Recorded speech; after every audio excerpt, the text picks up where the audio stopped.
Welcome to Season 1 of Another Name for Everything with Richard Rohr, exploring the core themes of his new book, The Universal Christ. As mentioned previously, this podcast is recorded on the grounds of the Center for Action and Contemplation and may contain the quirky sounds of our neighborhood and setting. We are your hosts. I'm Paul Swanson. And I'm Bree Stoner.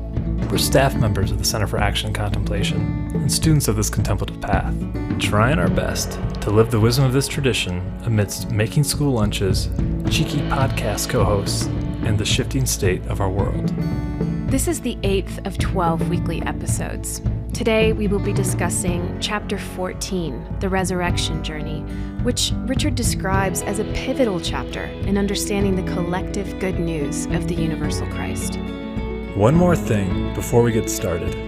Bree and I are having a blast being in conversation with Richard, and we would love to hear what questions are arising for you as you listen to this podcast or read the book. So if you have a burning question related to the themes of the universal Christ that just won't leave you alone, head over to cac.org/podcast and follow the instructions there to submit your question. After this season is over, we'll sift through the submissions, pour a glass of something tasty, ask Richard your questions, and then share his responses with all of you. So Richard, today we're talking about Chapter 14, The Resurrection Journey. And I want to begin with a story that I was told in the church that I was growing up, where Jesus rose from the dead, and the purpose of this is to prove his divinity. Yeah. And then also giving hope for those of us who accept Jesus into our heart as our Lord and Savior, that his death will not be the end of the show for us too. So resurrection is possible for us if we believe in Jesus, is the tradition I came from. That was where I started. I think it's a pretty common place for evangelicals to begin.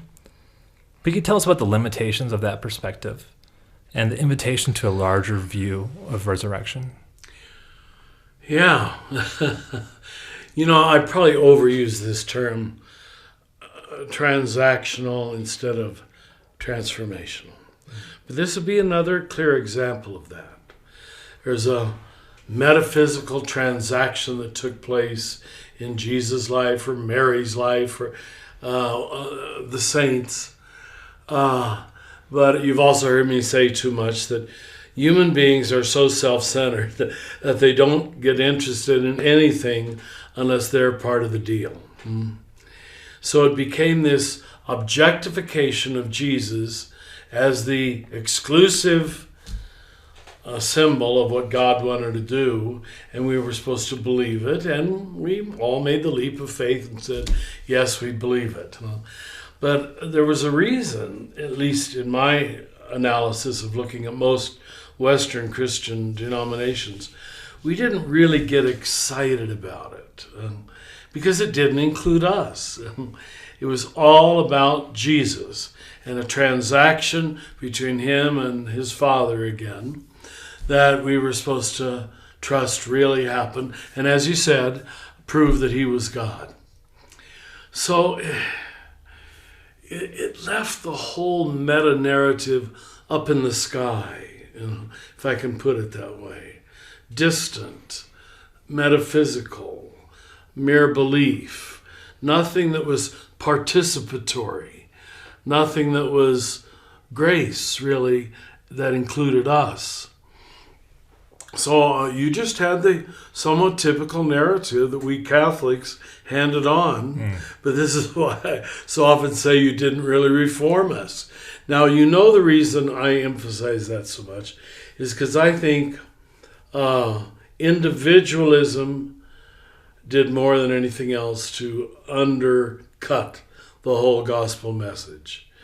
And so, again, we were supposed to believe individually that this happened, and that was supposed to make us saved.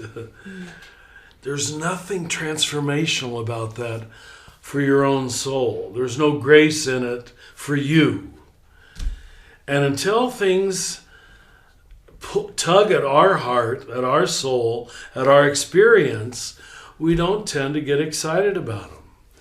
People say, I'm sorry to say I've never been to an Orthodox Easter celebration, but you have to go to an Orthodox church on Easter to see genuine excitement in the church as they shout, Christ is risen indeed, and light their candles and hold them up.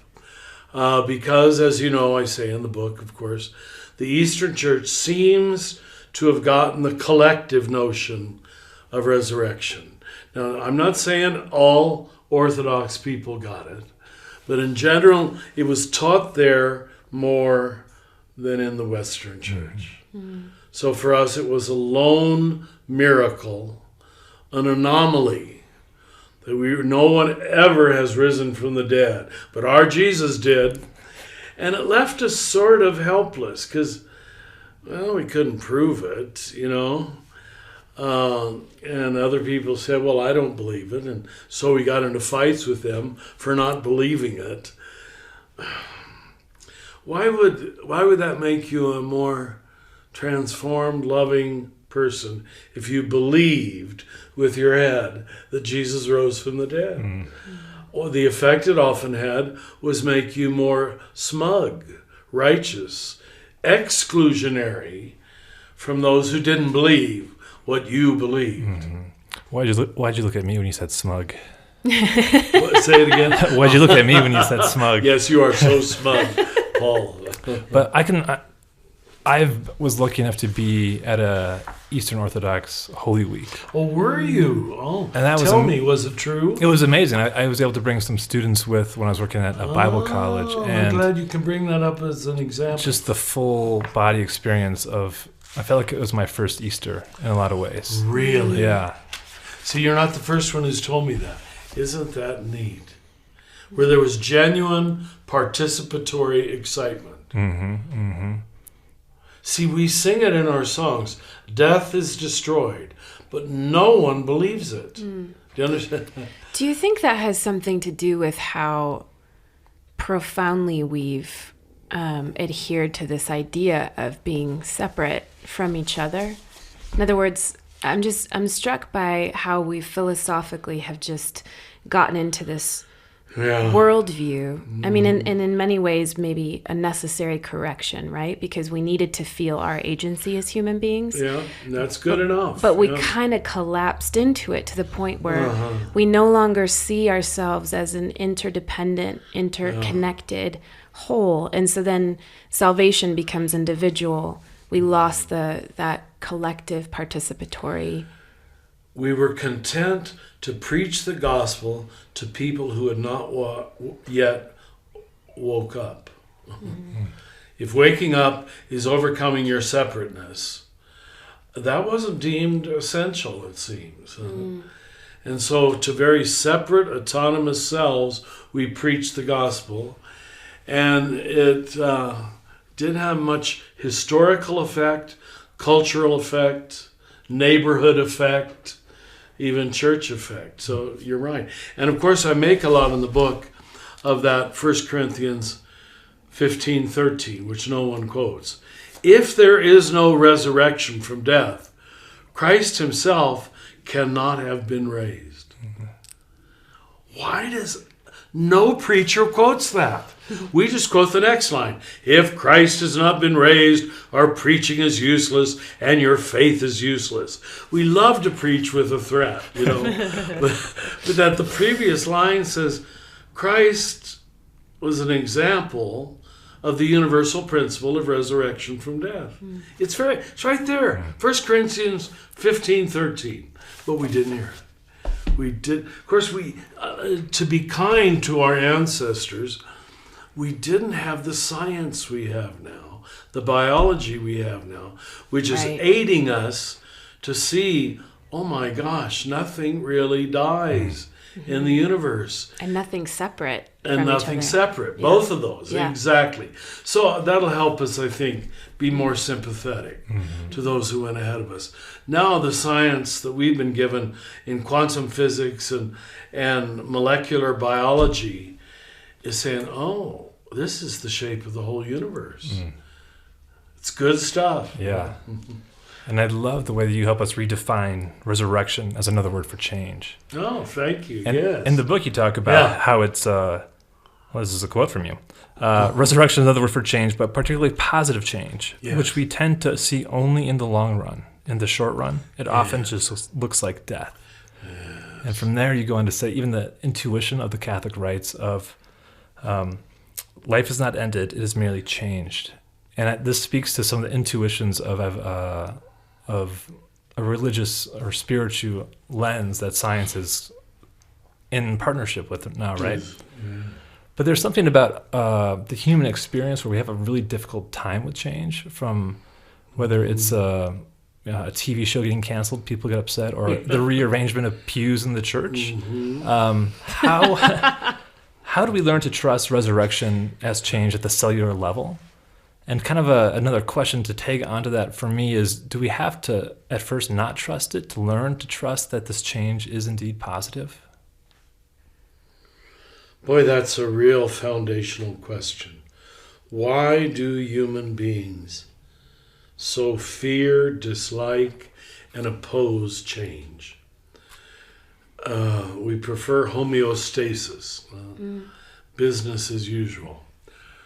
Now, the psychologists say that it's the nature of the ego, the self-sufficient self, likes its self-sufficiency. And when you rearrange things, you have to rearrange your self-sufficiency. You have to recognize, well, it's not really all about me. So I think it comes back to that. The ego hates change. The self-sufficient self likes being self-sufficient. Now, when you rearrange the room, which means I have to adjust to other people and include them in my self-definition. That's why you who have children are so lucky. I mean that sincerely. Because you have to learn this every day to raise a child. And to be married or to sustain a marriage. So that's good stuff. And yet, we both have to admit, we know a lot of parents and a lot of married people who are still grandly self-sufficient. You understand? Mm-hmm. You're amazing that the marriage can last. I guess they found some détente whereby they can maintain their independence and still say, I love you. Not really maybe recognizing the meaning of that phrase. So psychology explains it as good as anything. The human fear of change. That it's the human fear of vulnerability, loss of boundaries, loss of control. The ego wants control, period. So if you don't practice already on the playground, really, a little kid is practicing on, if you can't play with other kids, you've probably got very strong control needs. It's why sports is important for so many boys. Maybe playing house, or forgive me for giving stereotypical roles, but it starts with playing. And a truly narcissistic child doesn't even know how to play because it's giving away to the other ever so often. Mm-hmm. Well, what's interesting to me about what you're saying is that it seems as though we need to have a certain basis of security in order to have imagination, which I would say that's a positive way to put it. Thank you. Is part of what we need in order to accept change, is to have the imagination that can move out of existing structures. And you talk about this idea that we're going somewhere good. You say, ultimately this whole direction can be trusted. I tend to think of that as the big E evolution, right? So the collective experience is going somewhere good. Yes. But what I appreciate about the nuance of how you're phrasing it is that you're not glossing over personal loss or changes that aren't good, because those are there too. But you're trying to ground us in a bigger reality that can see the relationship between evolution and resurrection. Is that kind of how wonderful. Thank you for seeing it.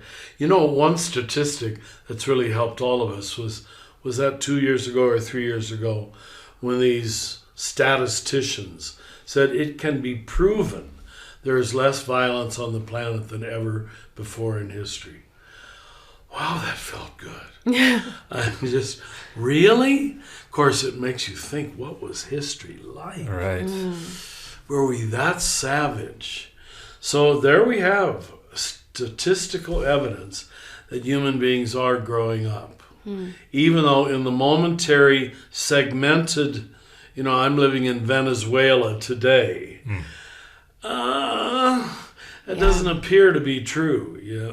So there's a perspective, right? Because if we're thinking of deep time, maybe it can be trusted. That's a good word, deep time. But in our own lives, often it just feels like chaos, Yeah.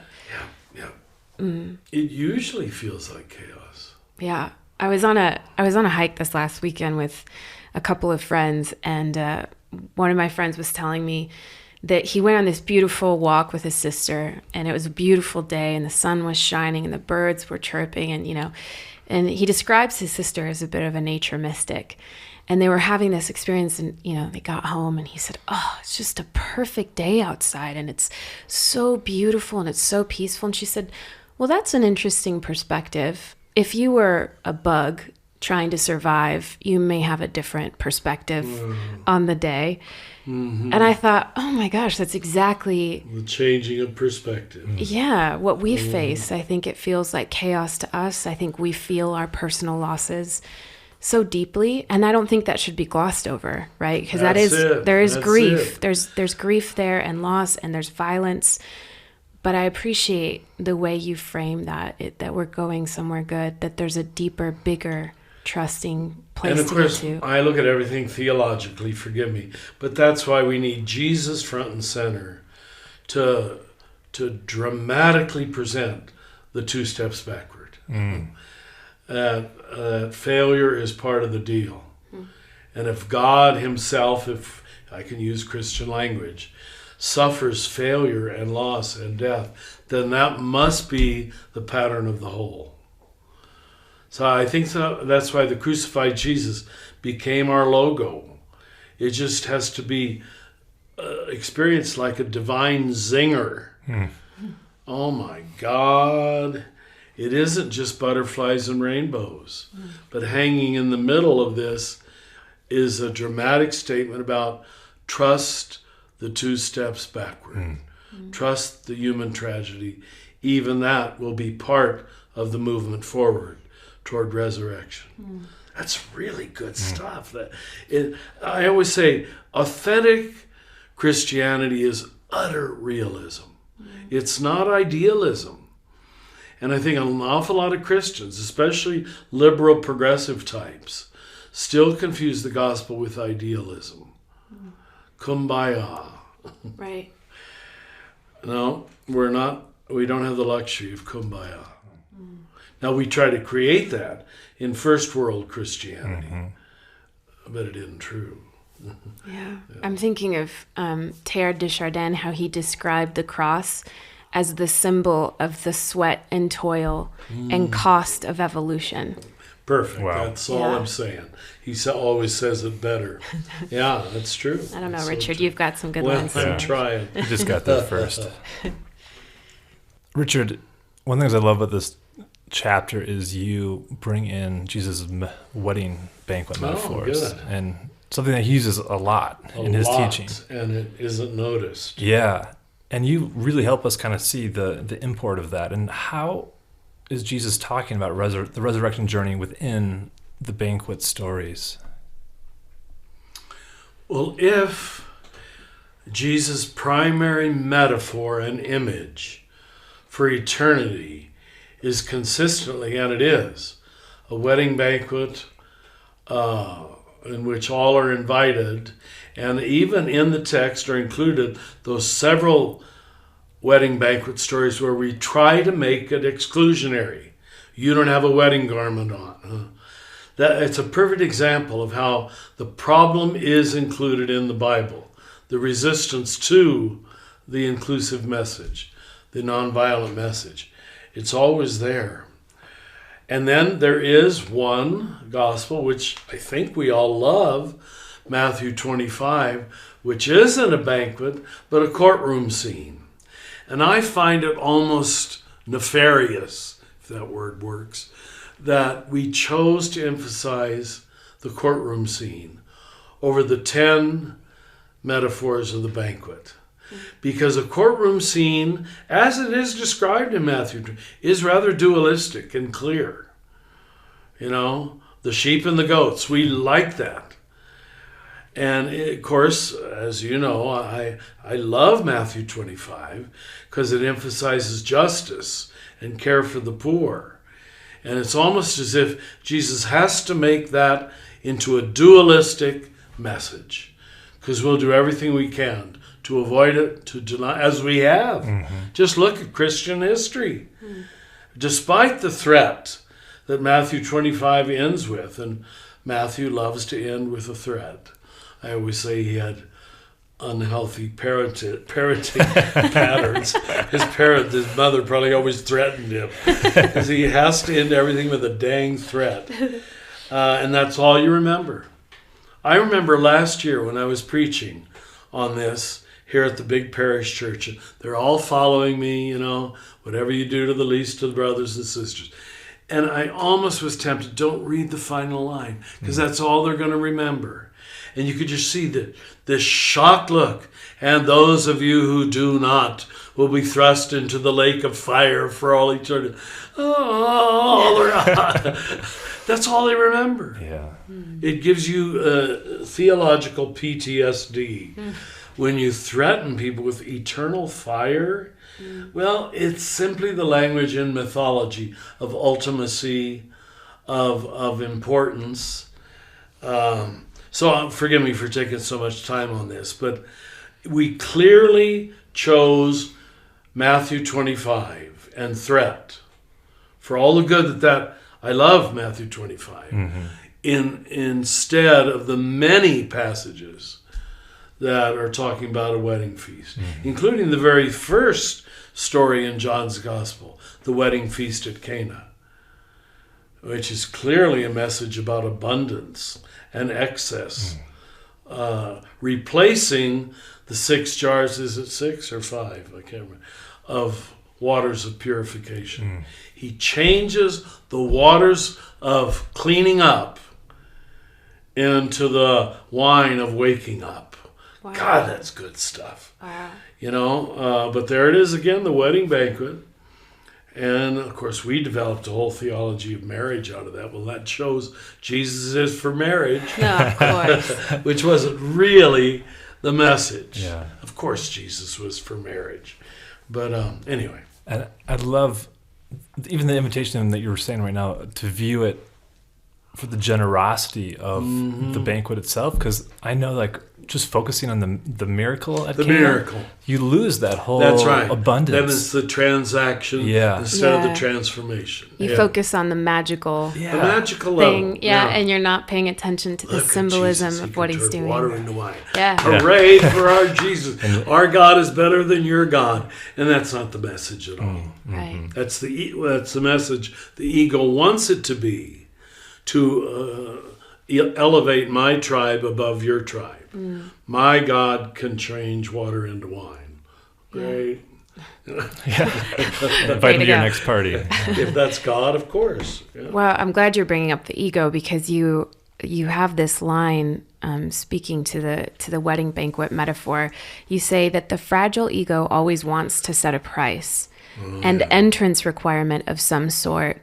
The ungenerous mind does not like the wedding banquet. And I guess that's the first time that I've really been able to absorb. Is that why a universal wedding invite or universal resurrection, universal salvation is so threatening to us? I think it is. You see, payment and quid pro quo thinking gives you a sense of control. I can win. I know how to play the game. Do I say in the book, quoting my lovely Therese of Lisieux, how the only science God does not know is mathematics? It's only found in one of her letters. If I didn't put it in the book, I should have. Yeah, it's in one of her letters. God knows all sciences, but the one he doesn't know is he knows nothing about math. And you get her point. The mathematical world is all fully controlled of adding, subtracting, paying, being paid equal to what you gave. The thought that God ignores mathematics, just for me, brings the message home. But until you've experienced unconditionality, undeservedness, unmeritedness, you almost don't have the filaments, if that's a word, in your brain to take that in. There's no cells that have formed to access any notion of unearned love. And that's why when I'm sure you first experienced it from your partners or your children, it does make you tear up. It's just, where did this come from? In my first set of tapes back in 73, I had just seen the movie that had won the best movie of the year, The Sound of Music. I was even in the gazebo in Austria where it was sung, Remember that Julie Andrews says, "Nothing comes from nothing, and nothing ever could. But somewhere in my childhood, I must have done something good, or I could not have deserved you loving me this way." It's a beautiful, as she and Christopher Plummer are looking into one another's eyes. What did I do to deserve this? And then he sings it back to her. Watch it again. It'll make you tear up. It's how did Rodgers and Hammerstein figure this out?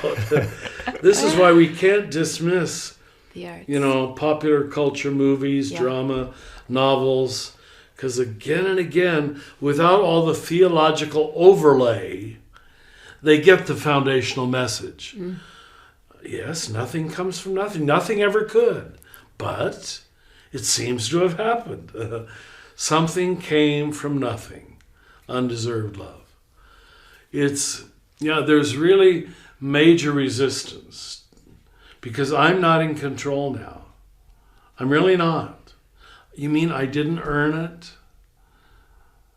My good behavior didn't achieve this? It's unprocessable. So we move it back into some equation of quid pro quo, tit for tat. Somewhere in my youth or childhood, I must have done something good. That's so lovely. And it is. And it's not mine, it's the gospel. Yeah. I love in this chapter how, for me, it connected back to the first chapter, too, of that phrase of the Christ-soaked world. When you say that neither Christ nor Jesus is outside of our natural reality in the first place. And what that connected for me was could we all say we are born out of a Christ-soaked world? And that then we're a part of this embodied conversation with the divine. You're naming it, Paul. There's so many things I'm probably naively, but still hoping for from this book. And one will be that people will begin to see that authentic Christianity is based in the natural and even destroys the distinction between natural and supernatural. Karl Rahner, as you know, one of my heroes, he's the first frontispiece at the beginning of the book. He had a very fancy word for this. God, I remember my professor taking a whole morning to describe this to us. And I just walked out of the room dazed. And Karl Rahner's phrase was the supernatural existential. It took him a whole morning to describe that in existence, grace is already planted. It doesn't need to wait for behavioral change. This is so good. I don't know what else would make the good news good, inherently good.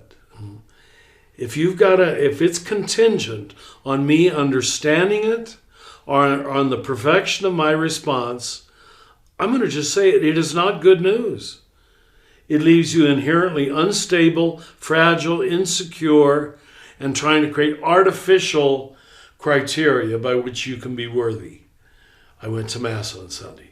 I obeyed the 10 Commandments. I didn't have sex with my neighbor's wife. Okay, I hope you did all those things, but none of them prove that you've experienced unitive love. That line, then this may surprise you, is actually one of my favorite lines from your book. You say that neither Christ nor Jesus is outside of our natural reality in the first place. And I think the reason why I love it so much is because I think we've all had experiences of the Christ or Jesus, that level of miraculous, that level of the veil parting and seeing God in a diaphanous quality through our material lives. I think of when my son Rowan was born, and I'm telling you, the room filled with light. And I'm sure many other women could describe birth moments like that. But I'm even thinking of stories of resilience, of beauty in the midst of horrific violence, in the middle of wars, and the things that you see. So that line reframes for us, gives us an opportunity to look at our own lives with the same kind of miraculous gaze that we tend to look at Jesus or the Christ. Yeah, well said. And very well said. So the veil parts, and you say this in your book, it provides the language and the framework from which we can see, the veil is always parting. Veil is always parting. So I'm curious. In fact, we create the veil. That's it. Yeah. Right. So I was wondering if you have any experiences of the veil parting that you would feel comfortable sharing with us. Well, it's funny. As you were talking, one did come to mind that I don't think I've ever talked about.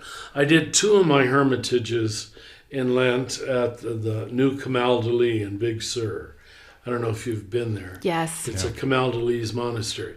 And because I was there for 40 days, I would have, and I was much younger and in better shape, I could walk in these deep glens behind the monastery where it's just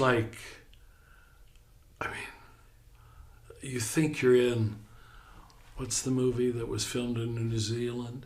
Lord of the Rings? Oh, yes.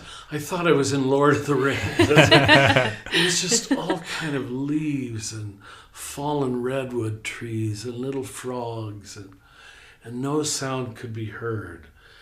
But I said, why would I ever want to leave? This is it. It's heaven. It's just beautiful. And no one ever comes down in this glen because it was pretty steep to get down in it. And then at the bottom, of course, there's a beautiful stream. But that made the whole retreat. All I went back was journalize about the deep experience of connection I had through nature. I don't know that I was even, forgive me, I don't know that I was thinking of Jesus. Jesus was in the leaves, the frogs, the redwood trees, even the fallen redwood trees, which I had to climb over. God, it was heavenly.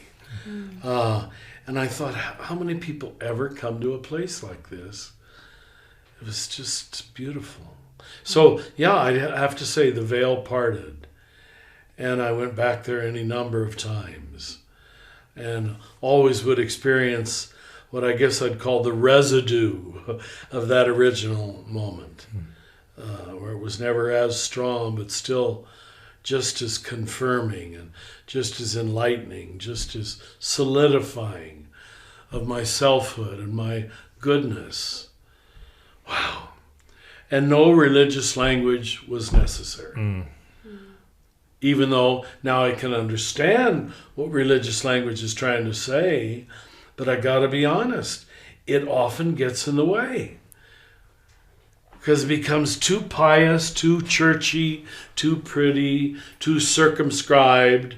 Well, Jesus didn't appear in the glen. No, but Christ appeared in the glen. Yeah. I didn't say it that way then, but I'd say it that way now. Because Jesus is circumscribed, Christ is uncircumscribed. When you can let go of that need to put boundaries around God or Jesus, you're getting toward where we're talking about. Yeah. I think stories like that is part of why I connected so much to that phrase, the Christ-soaked world, because it just... You've liked that from the beginning. Yeah, it just gets me Thank giddy, you. I think, because it just elucidates experience in the world as something that has the holy participated. Already soaked. Yeah. Before we came on the scene. Yeah. Yeah. And soaked for 13.6 billion years with no human being there to say, oh, isn't that wonderful? Who is this God so humble, so patient? You know, it was already giving glory to God before we brought consciousness to it. And I do believe that's our role, to bring consciousness and glory and praise to what has always been true. But it was always true before we started praising for it. Yeah. My son Rowan said to me the other day, and I don't know if this will be relevant or not, but he said, Mama, I love you so much. I love you the mostest. I love you so hard. He goes, I love you so hard, but I love you the third. And I was like, okay, the third. And I was like, interesting. I'm going to see where this is going. He goes, yeah, because I have to love God and Jesus first and second. And I said to him, exactly, right? Dear. But then I said this phrase of the Christ-soaked world. I was like, well, actually, Rowan, this whole world is full of Christ. So if you can love me the mostest and you're loving God, and you can love God the mostest and you're loving me, you know. That's lovely. But it was really funny. I love that phrase too, Paul. I use it all the time now. It's such a beautiful expression. That exchange with your son. I mean, that's a theological lesson that is happening out of the day-to-day conversation. And out of this book. I mean, this is why it's so helpful. Well, and also I want to say that it wasn't wrong, your early Christian teaching to him, that he should love God and love Jesus. Right. And clearly that's planted in there. Yeah. So that's good.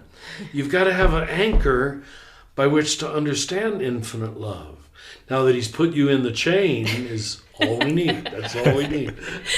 I love you the mostest, but I love you third. It keeps you humble. Beautiful, right? Beautiful. And to bring it back to Jesus and his particular resurrection moment, what do you see as shifting for Jesus and his followers after his resurrection? And what do we have to learn from that 2,000 years later in our own resurrection moments? How do we learn to trust our moments of resurrections when they shift for us? Similar to what happened with Jesus and those who were following. Yeah. Obviously, I can't prove this. And good people might well disagree with me. But I don't believe the human mind of Jesus fully comprehended that he was the personification of this universal mystery till after the resurrection. I believe he had to go through all the stages of life and death, passion, rejection, betrayal, like we all do. That's why I call him the map in the book. So it's a growing awareness in Jesus, just as it normally will be a growing awareness in us.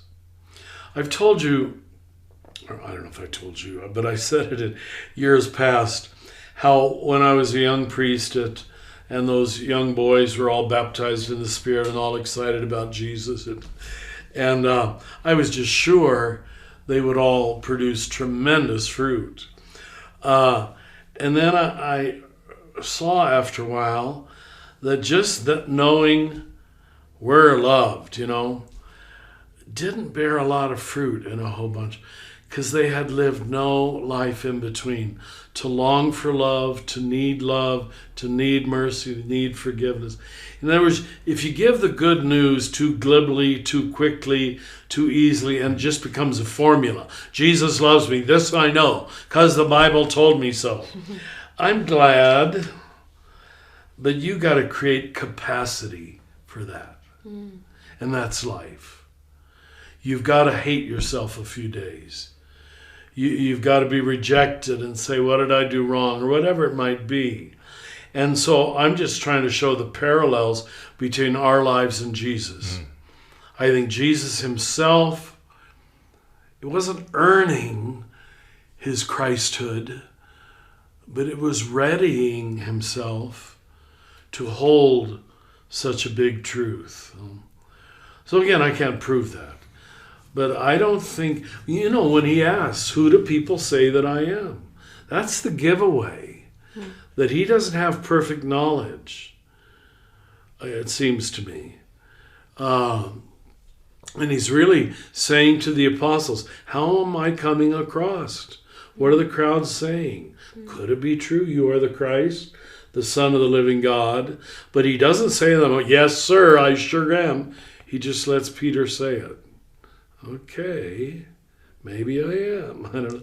Isn't it the same way with us? Yeah. Or even the way he was so anguished in the garden when they fell asleep. I mean, these are real human moments. A perfect example. Or the loss of his friend when Lazarus dies. There's real grief. But we don't like to look at Jesus like that. No, that's to make him too human. That's right. We'd rather ignore the fact that he had a whole life before his ministry began. We don't like to picture him as having the same kinds of questions. He has no needs. Exactly, yeah. And that I'm glad you used the example of the garden, because that he clearly needed these guys. Stay with me. This is hell. So was Jesus a codependent? Was Jesus needy? Yeah. Because he was a human. And we haven't reflected enough on the humanity of Jesus. Yeah. You know what I'm going to say now as a Franciscan. Those who study the history of spirituality say, until Francis, there is no one who emphasizes the humanity of Jesus. It's all the iconographic, if that's a word, divine Jesus. And even art changes after Francis, as we see in Giotto, where there's little plants and little birds. And this world, this human world that we experience, begins to become holy. But that it took us 1,200 years to dare to think of Jesus as fully human. You know what I realized, in fact, just recently, is really, I thought of Jesus half human and half divine. And you put them together and they make a whole. And I'd be willing to bet a lot of people, okay, Yep. No, fully human and fully divine, the creed of the church says. See, without a non-dual mind, you cannot process that. You can't. You'll make him half human and half divine, but fully human. So that means his human mind, I don't know how you access that with his divine mind, but I don't think his human mind knew. He grew, as Luke's gospel says, in wisdom, age, and grace, just like you do. That's why he's the map. He's a good map for faith and love. It kind of makes sense why we wouldn't want to look at that fullness of humanity, because then it gives us permission to also experience the fullness and depth of our humanity. That's right. And that kind of freedom is frightening to be able to risk and fail and get up again. I mean, this is exactly what you're pointing at in this chapter. Yeah, that instead of constantly projecting onto Jesus, oh no, that's what Jesus did. Now we have to look at ourselves and realize, okay, this is actually the path of my entire life, and how can I begin to see myself this way? Ooh, that's uncomfortable. That's why we use the language of Ken Wilber a lot, descending religions and ascending. When it was all about pretending we were divine and jumping over our humanity, we created a lot of delusional Christianity. I don't know what other word to use. But once we know the descent has to precede the ascent, you have to go into your humanity before you can even desire or appreciate your divinity. I think that's the only trustworthy path. And again, that's the path Jesus took, coming into the world as a little baby. And, when I was a little Catholic boy, I believed when he was laying in the manger, he knew everything. Yeah. And I'm going to pretend for 30 years. I'm going to pretend that I can't talk. Yeah. Just going to make I'm going to pretend that I'm going to make these talk, gurgling sounds. even though I know all the languages of the world. You stupid people. Oh, he just undid the message. Yeah. Undid the message. Yeah. My first inkling of that was hearing a story or an interview with Wendell Berry where he was talking about his early times with Thomas Merton when he would visit Merton at the Hermitage. Oh, I guess I never knew they met. Yeah, there's some photos of... In Kentucky, I should have assumed that. Huh. And Wendell Berry said, Thomas Merton was the most human person I've ever met. And that right there seemed like a giveaway, like, whoa. There's a depth to that word when it's said in that phrasing, knowing what we all know about Thomas Merton as the great prophetic and contemplative voice of the 20th century, that just unlocked the door of humanity for me in a way that I needed that example. And all his messiness, too. Yeah. Everything that we know. I mean, we love to just project we know perfection. more and more. Yeah, but that is liberating. That doesn't make him less of a saint for me at all. More. It makes him more so. Exactly. Yeah. That's why he didn't become a Franciscan. Do you know this? He was at St. Bonaventure's in New York, and he went to Father Irenaeus, who was a holy man, and went to confession and confessed that he fathered an illegitimate child. And holy Father Irenaeus said, well, I'm afraid you can't become a Franciscan. You're not worthy. So we use this all the time. Thomas Merton was not worthy of us. We kicked him out and he went to the Cistercians. What a mistake. Father Irenaeus living up to his namesake there. That's right. So I want to read a quote from the book that's loaded with a lot of theological heft that I would love for you to unpack for us. I'm going to read it first here. Jesus was always objectively the universal Christ, but now his significance for humanity and for us was made ubiquitous, personal, and attractive for those willing to meet reality through him. Can you unpack that through an example in light of those who have some sort of experience of Jesus as universal Christ, but Christ still seems too big to understand? Yeah. Does that make sense what I'm asking? I try to make the point 5 times in the book. That we have, if we understand it well, such a holistic religion that we have to be spoken to at several levels to meet the whole person. And Jesus, for me, meets the personal, intimate, heart, relational level. Christ meets the universal, philosophical, scientific, global, cosmic level. And my judgment is, you get both of those, you've got a very good lens into your own reality, first of all, and maybe into the reality of the whole. If it's just the conceptual universal, it becomes theory, becomes theoretical. You've heard me say, I'm worried sometimes that some of our own contemplative people can never pray from their heart. And even admit they don't pray from their heart anymore. Then I tell them, if I were their spiritual director, I think you've gone too far down the Christ road and you've lost the Jesus.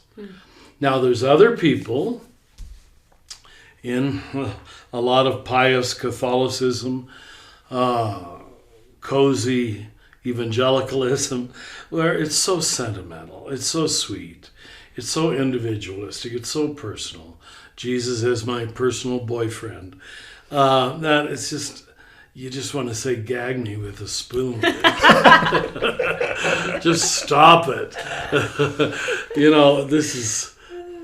This is not a religion that's big enough to include all of humanity. Right. Your little Jesus looks a lot like your Mississippi culture.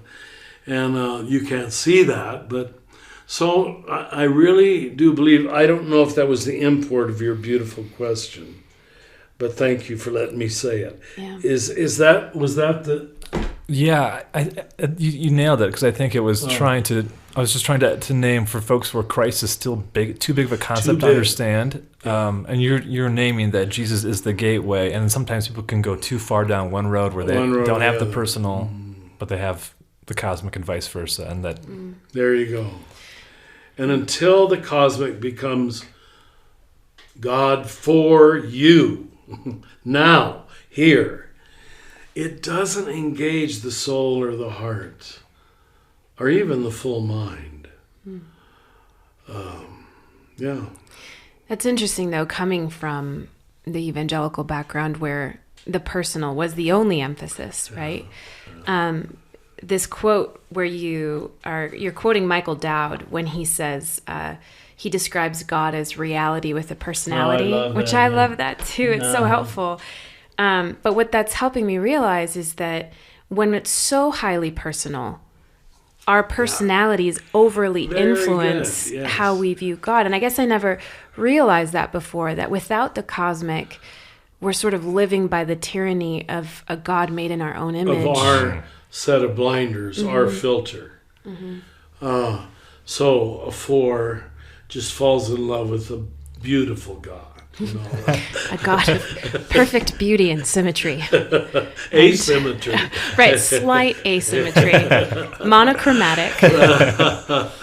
Yeah, I think that's exactly right.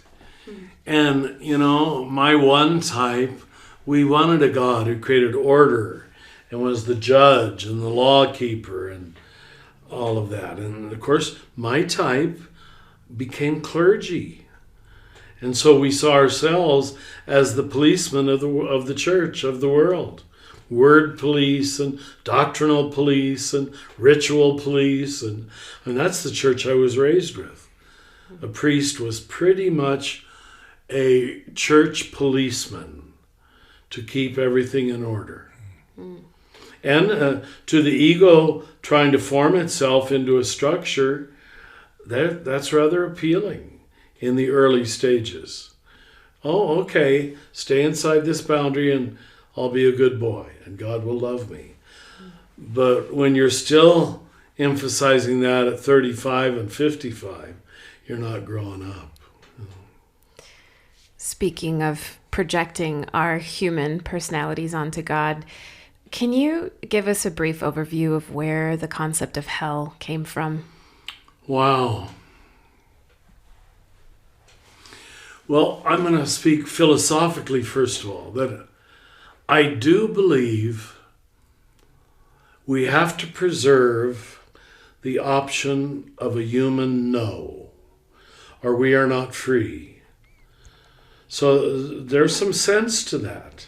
If you're not free to say no, if we're all robots and just absolutely programmed 100% to love God and love our neighbor, then your choice to love your neighbor really doesn't mean that much because you were programmed to do it. So to preserve human freedom, we had to preserve the possibility of a sacred no. Well, I don't know if it's sacred anymore, but yeah, it was ultimate.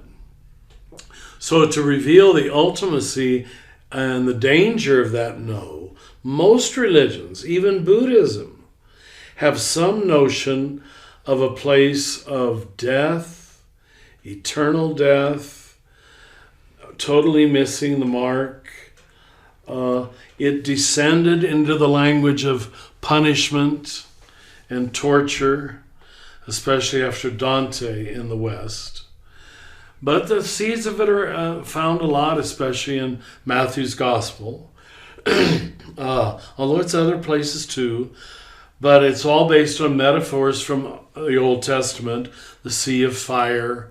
You need metaphors that communicate ultimacy and urgency. And I bet you've descended to it in rare moments with your children. You better not ever do that again, or I'm going to never let you eat any candy or whatever. It has to be real strong. Our kids don't get it.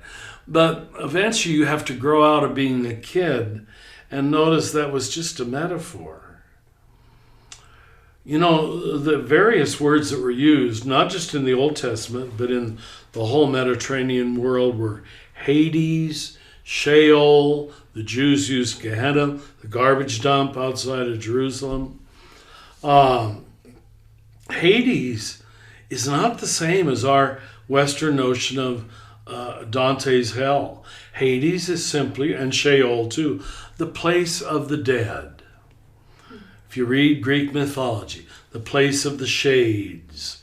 And they actually had the honesty to withhold judgment. It was more like our Catholic notion of limbo. Well, they're neither happy nor unhappy. They're just sort of waiting.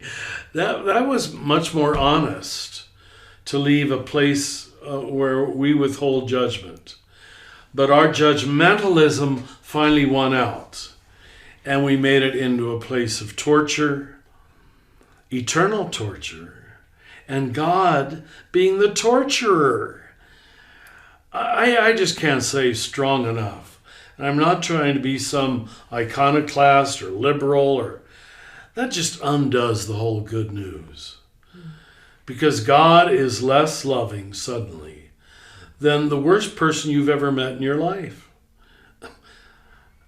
This won't work. It won't work.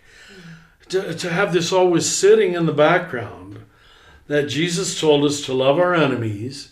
Jesus told us to forgive 70 times 7, but you know what? God doesn't. That will not work. And we've got to admit, that was in our unconscious. We always have that little doubt. Well, I know he's supposed to be loved, but it doesn't look like love as I've experienced it. My mommy loves me better than that. I mean, most of us would say that. Yeah. Mommy forgave me, but God doesn't.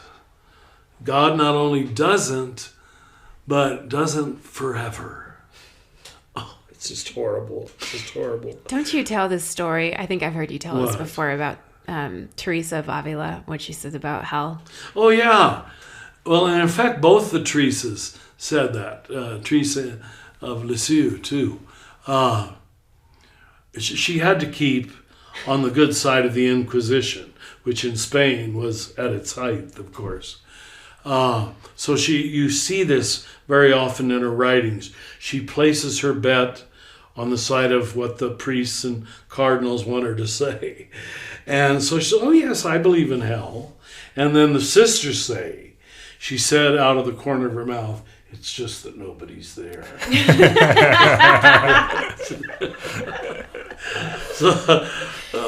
But in a way she was right. To assert the possibility of an eternal no. I think we do have to say that. Mm-hmm.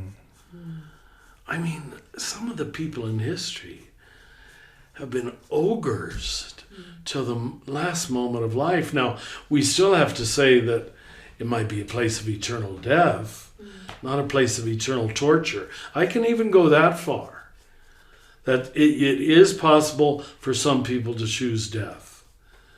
But I think that's what Teresa was saying. No one's in a place of eternal torture. But we have to leave the theoretical possibility that you could say no to love. Now, I hope I quote this in the book. I know I have in other places. The line that we find several times in the first centuries, I think from the Desert Fathers and Mothers, is no one will be able to resist the allure of infinite love. Now that's what the doctrine of purgatory moved out of, do you see? I know we made it too literal and too silly, but no one can resist the allure of infinite love. That there was wiggle room, even for these horrible ogres who tortured other human beings. We condemned El Chapo yesterday to life in prison, and that man has lived an evil life. But if God is infinite love, and God is going to show infinite love one day to El Chapo, maybe El Chapo will not be able to resist it. Why would we begrudge him that? Why would we want him to burn for all eternity? Wouldn't it rather be a statement about the graciousness, the magnificence, the munificence of God? But we want to see bad people suffer. I don't think God needs it. We need it. We want it. Yeah. And that brings to mind what we've talked about in previous conversations, the scapegoat mechanism.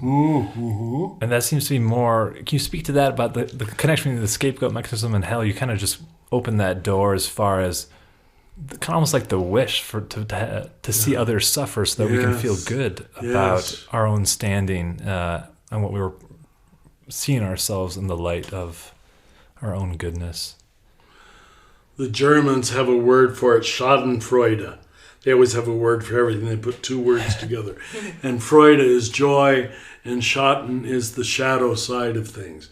To take delight in the shadow side of things. Brilliant concept. And you just described it in a certain way. That there is some devious part of the human person. We think it's the maintaining of order. This much evil in the great ledger book of eternity must deserve this much punishment. Now, if you were raised that way, in your mind, that really does make sense. That concept doesn't go away easily.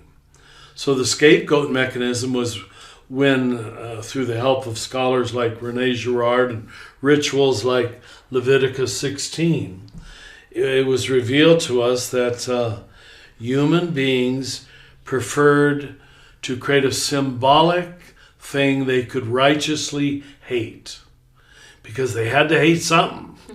There had to be somewhere for that internal negativity to go. And as long as it's even symbolic, if you read the whole passage in Leviticus 16, it goes out of its way to show that the goat is chosen completely arbitrarily. Two goats are presented, and choose one for no reason, and make that the one on which you project your dark side. So it reveals that you're the problem. It's accidental what you choose. When you can see that, and of course René Girard's genius is that he insists it's an unconscious mechanism. You really don't know you're doing it. You really think, no, those Mexican people at the border are the problem.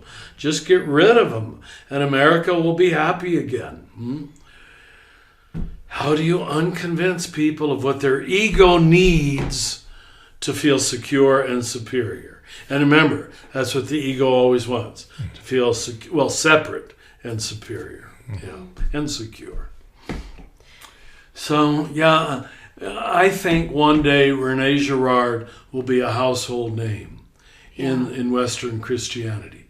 Because for many of us, that explanation alone pulled back the veil from understanding to understand the sin of the world and why Jesus became the scapegoat. To reveal the illusion, the deception, the lie of the scapegoat mechanism. We hate what we should love. It also seems like that's deeply connected to the capacity to live out what Jesus was modeling of loving our enemies. In other words, loving those who are maybe even oppressing or who have hurt us. I think of situations in my own life where I've experienced, trauma or violence, and I think, you want to scapegoat that person for doing that thing to you. There is nothing that in you that naturally would want to forgive them unless we had this deep immersion in this cosmic view of things, in which that person isn't actually separate from me. And am I not guilty of manipulation or of taking power or of lording over any being? Of course I am. But that it seems like that's this view of the universal Christ is actually what helps us begin to even live a little bit of what Jesus was able to live. Well said. I can't improve on that. And I want to ask God one day, if I'm allowed to, why did God allow us to live with such capacity for deception and even prefer deception, seemingly? Do we need self-validation that much that we just need to project our darkness elsewhere? It seems to be the case, yeah.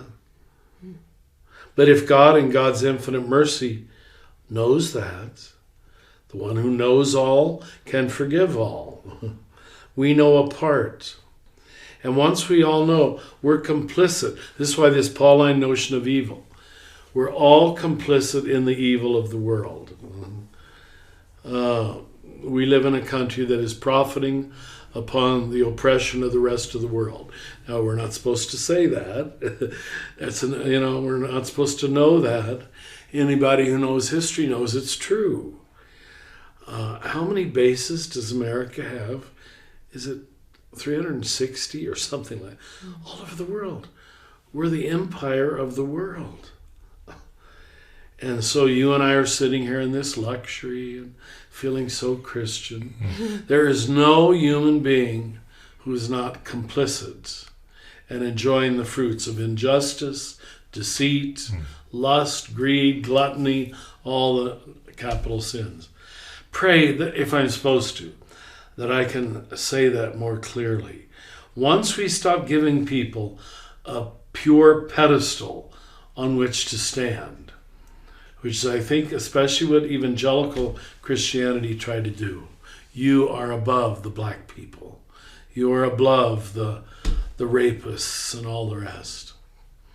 No, their sin is my sin. And my sin is their sin. You see how we get back to the collective again. One lump. Did we talk about one lump last? We did. Yeah. Good. I'm going to borrow your copy real quick because I have this, when I read your work, Richard, I just imagine you saying all the things the way in your cadence. My terrible, yes. Yeah. Well, no, I actually really love it. Yeah. So I figured I hope so. Maybe you could do that for us right now and just read a little section of your own really? book. Yeah. From my own book? It's this paragraph. Which paragraph? Right there. All right, I will. What chapter is this from? Oh, resurrection. I have told people, if you only read one chapter, read the one on resurrection. That'll, I hope, intrigue you to read what led up to that. Yeah. Okay, page 186. But now you have been told about the eternal Christ, who never dies, and who never dies in you. Resurrection is about the whole of creation. It is about history. It is about every human who has ever been conceived, sinned, suffered, and died.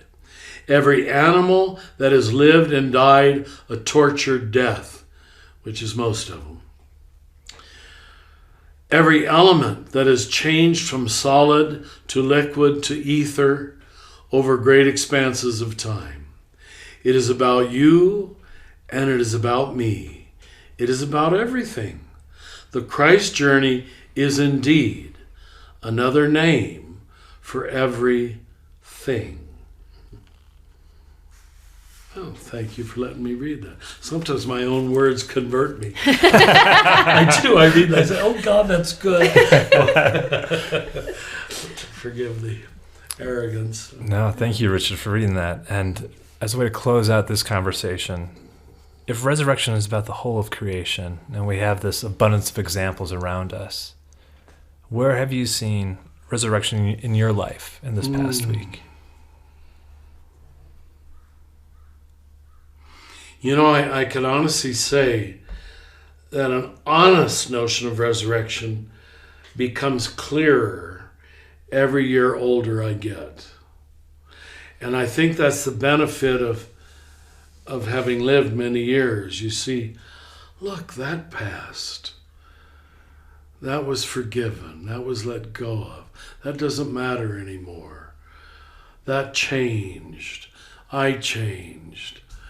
People who really hurt me or betrayed me. When I really look into my heart and I have no reason to hurt them or to even let them know. This is a one characteristic. We have a great problem not letting you know that you hurt us. We have to say it. I can almost tell when a one is going to do it. Well, you did do that, you know. I even have that need, almost none now. And I know by willpower, I'm sure I still do it, but it does not dominate my psyche at all, even in my dreams. So yeah, but I know it was given to me. I fell into it. I guess there was some allowing on my part, but now the allowing has become an enjoying, where I really can enjoy my own soul. Do you understand? Because it isn't so filled.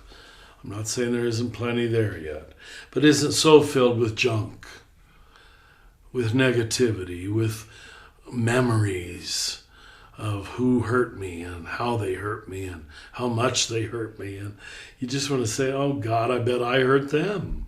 You know, you're just more aware of that. So yeah, it has to be experienced in your own soul, or it's just a theory. It really is. And that is the joy of my later years now, that I most days can genuinely enjoy that. Oh. And it's not really an enjoying of the Richard self, except insofar as the Richard self is a part of the whole self, the God self. In that world, I don't have any offenses that I can't overlook, you know, or any hurts that I got to remind you of. It just feels like, what an utter waste of time. I don't want to bother with that. I don't need to bother with that. So I hope something in there makes sense. Yeah. Thank you. Sounds like a practice of resurrection. Yeah, practice of resurrection. The beautiful music you're listening to is provided by Bird Talker. Another Name for Everything with Richard Rohr is produced by the Center for Action and Contemplation, thanks to the generosity of our donors. If you're enjoying this podcast, consider rating it or sharing it with a friend to help create a bigger and more inclusive community. To learn more about Father Richard and to receive his free daily meditations in your electronic mailbox, visit cac.org. If you want to learn about these ideas in more depth, check out the Universal Christ Resource Collection at universalchrist.org. From the high desert of New Mexico, we wish you peace and every good.